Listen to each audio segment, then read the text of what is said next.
So yun, good morning guys, no. Ang today's video mga papi, magpapalit tayo ng panibago nating torque drive, no. Dahil yung ating nabiling torque drive is sobrang lambot, nag-bend siya agad na bengkong, no. So kaya bumili tayo ng panibago. So this time binili natin is yung originally na kay Yamaha, no. So ito siya mga papi. So kung napapansin nyo, yung torque drive nito is sobrang lalim, yan. So dahil yung torque drive nito is pang Soul Eye, no, Mio Soul Eye, pero fit naman to sa Mio Eye 125. Binili natin is yung primary, so yung male, then ito yung female, no. Ayan. Then bumili din tayo ng mga washer. Ayan.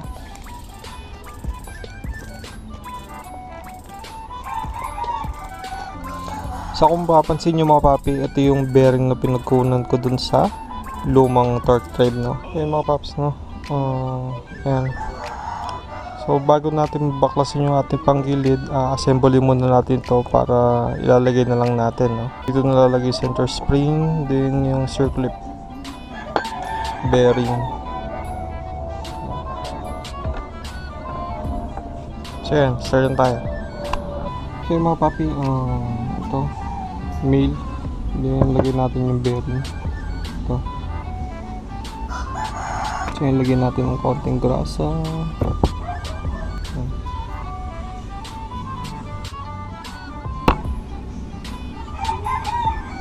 Then yung bearing, lagyan din natin ng grasa.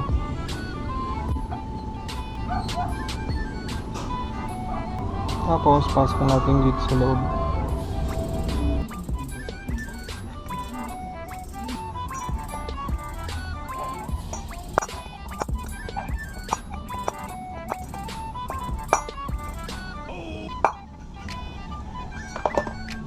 So yun mga papi, naikabit na natin.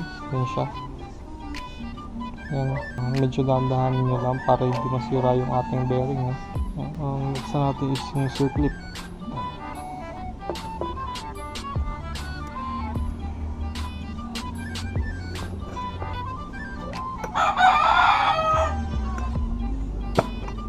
This part is yung medyo crucial part. Nilalagay natin. Lagyan tayong konting grasa ulit para mabilis yung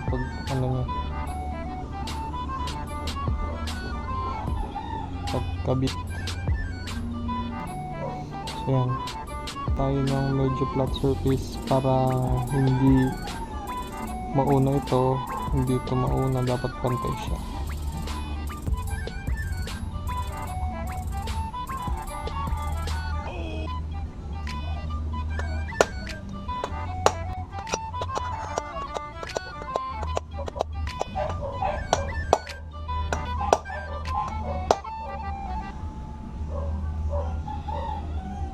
So ayan na mga papi, nailagay na natin yung ating bearing, no? So yung magiging itsura nya.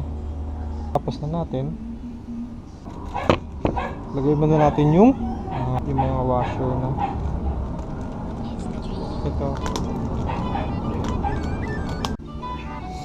So ayan, lagay muna natin ito ng grasa, konti.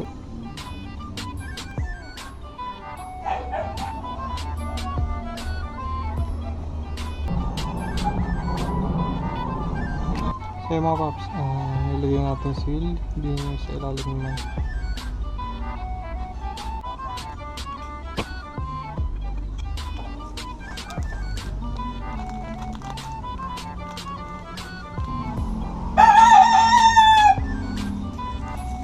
Then isang o-ring. So yung mga paps, nilagay natin lahat, yung o-ring, yung oil seal, yung bearing. So okay na. Baklasin natin yung ating panggilid para malagay na natin ito.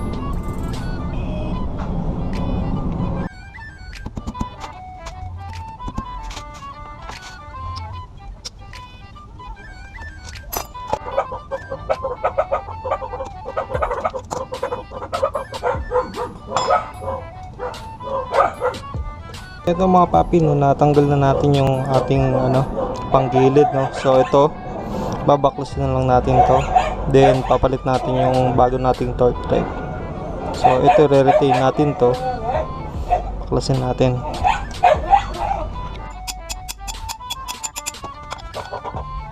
So ito na mga papi yung ating bagong torque drive. So nilagyan ko na rin ng grasa. Ito yung luma.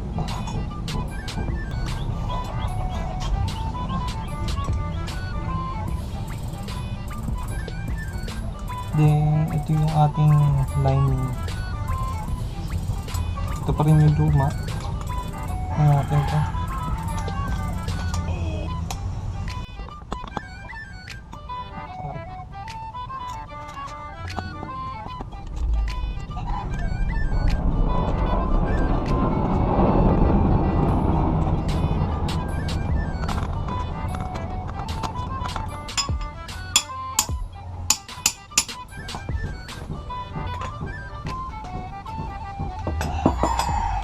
So yun, bago natin ikabit, linisin muna natin itong ating gilid, no? Medyo madumi na.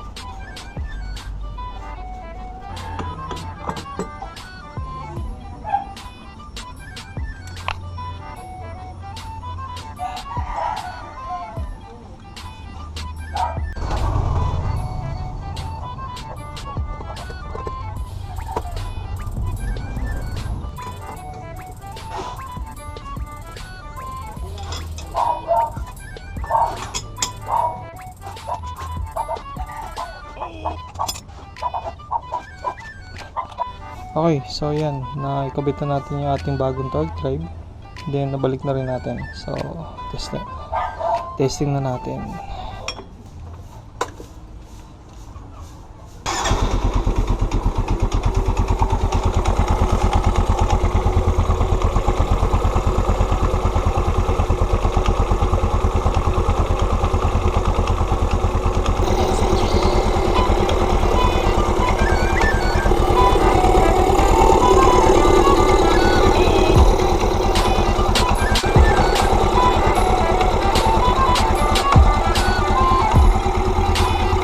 So yung mga papi, no, kung napapansin nyo yung sa belt, hindi na siya masyadong tumatalon. Ayan. Medyo stable na siya. Unlike dati pag naka-idle yan, medyo matalon siya. I-break in muna natin yung ano natin, yung torque drive natin.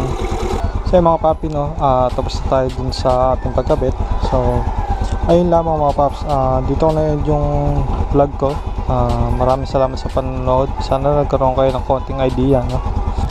Kung meron kayong mga comments and suggestions, comment lang kayo sa baba. Huwag nyo nakalimutan mag-subscribe sa aking YouTube channel para man-notify kayo sa mga susunod na videos na i-upload ko.